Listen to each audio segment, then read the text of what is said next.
morning everyone. Class 12 subject Political Science.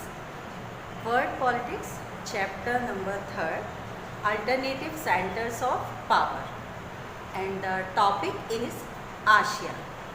Students, in this chapter हम already इसके first topic European Union को define कर चुके हैं and now we come on the second topic that is ASEAN. Students, ASEAN एक group of countries है. Second world war के during and after the second world war Asia का south और east part ये एक ऐसा एरिया था जहाँ बार बार यूरोपियंस और जापानीज़ कॉलोनीज ने या पावर्स ने अटैक किया. For example, before the independent जैसे इंडिया के ऊपर ब्रिटिशर्स ने राज किया, उसे अपने सुपरविज़न में रखा, या मुग़ल्स ने राज किया और इंडिया को अपने सुपरविज़न में रखा था. सेम वे एशिया के साउथ और ईस्ट पार्ट को भी बार बार यूरोपियंस और जापानीज़ ताकतों ने अपने सुपरविज़न में लिया. अब जिस तरीके से आफ्टर इंडिपेंडेंट इंडिया को भी बहुत सारी प्रॉब्लम्स को फेस करना पड़ा था, for example economical problem, political problem, nation buildings, poverty जैसी जो प्रॉब्लम्स इंडिया ने फेस की, same way second world war के ख़त्म होने के बाद एशिया के साउथ और ईस्ट पार्ट ने भी इकोनॉमिकल, पॉलिटिकल, डिप्लोमेटिक और पॉवर्टी एंड नेशन बिल्डिंग जैसी प्रॉब्लम्स को फेस किया था.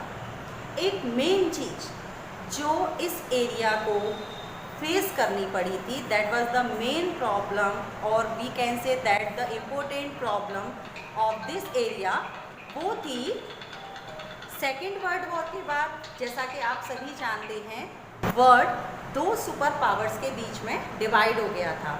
एक तरफ था यूएसए और दूसरा तरफ था यूएसएसआर. तो जितने भी कंट्रीज़ थे, रेस्ट कंट्रीज़ जो यूएसए या यूएसएसआर के साथ नहीं थे, रेस्ट कंट्रीज़ को इनमें से किसी एक मेन पावर को ज्वाइन करने का प्रेशर भी फेस करना पड़ा था.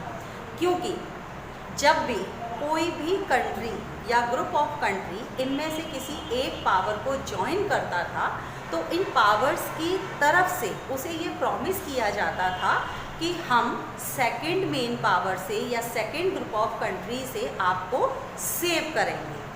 दैट्स वाई जितने भी रेस्ट पावर्स थी या रेस्ट कंट्रीज़ थे, उनके सामने ये टास्क था, उनके ऊपर ये प्रेशर था कि वो यूएसए या यूएसएसआर में से किसी एक सुपर पावर को ज्वाइन करें.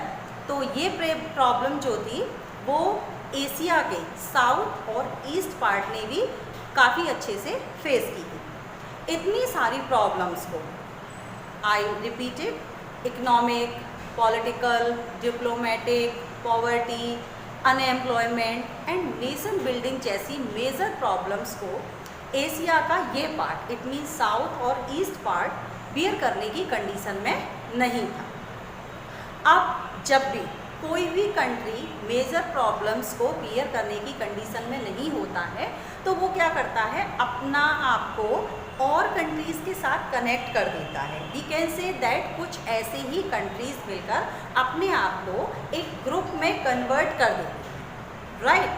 तो एशिया के साउथ और ईस्ट पार्ट के 5 कंट्रीज़, जिनमें इंडोनेशिया, मलेशिया, फिलीपींस, सिंगापुर और थाईलैंड, इन 5 कंट्रीज़ ने अपने आप को एक ग्रुप में कन्वर्ट किया. इसके लिए 1967 बैंकॉक में एक एग्रीमेंट साइन किया गया. इन 5 कंट्रीज़ ने अपने आप को जिस ग्रुप में कन्वर्ट किया, उसको नाम दिया गया था ASEAN. It mean association of south east Asian Nations. Clear हुआ? आसियान नाम का जब ये ग्रुप बना तो इन्होंने अपना एक इम्पोर्टेंट एम बनाया, और एम ये था कि we will develop to this group of countries day and day, especially economical. क्यों? क्योंकि जिस कंट्री के पास करेंसी जितनी ज़्यादा होगी, फॉरेन करेंसी का स्टोरेज जितना ज़्यादा होगा, वो कंट्री इंटरनेशनल लेवल पर उतना ही ज़्यादा डेवलप, वेल मेंटेन माना जाता है। दैट्स वाई आसियान ने अपना जो इम्पोर्टेंट एम बनाया वो अपने आप को इकोनॉमिकली स्ट्रॉन्ग बनाने का ही रखा गया। धीरे धीरे सेल्फ बेस पर ही इस आसियान नाम के ग्रुप ने अपने आप को इकोनॉमिकली रीस्टैंड करना शुरू किया। और ये प्रोसीजर इतना अच्छा था कि after some time Brunei, Darussalam, Laos, Myanmar और कंबोडिया जैसे कंट्रीज़ ने भी इस ग्रुप को ज्वाइन कर लिया। ज्वाइन करने के बाद अब इन सभी कंट्रीज़ ने उसी टास्क को कंटिन्यू रखा, उस एम को गेन करना कंटिन्यू रखा। एक दूसरे को ये कंट्री बहुत अच्छे तरीके से कोऑपरेट करते थे, इनके बीच में कोई भी मिसअंडरस्टैंडिंग नहीं थी। क्यों?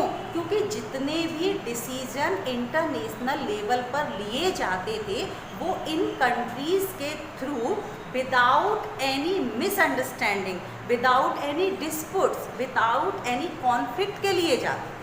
मतलब जिस बात पर हर कंट्री की सहमति, हर कंट्री का एग्रीमेंट होगा, उसी को आसियान अपना डिसीज़न बनाता था। तो एक दूसरे को कोऑपरेट करने का जो प्रोसीजर आसियान ने अप्लाई किया उसको नाम दिया गया आसियान वे, आसियान शैली। ये आपका 1 मार्क का क्वेश्चन आता है, व्हाट वाज आसियान शैली। So the answer is very clear, ठीक है।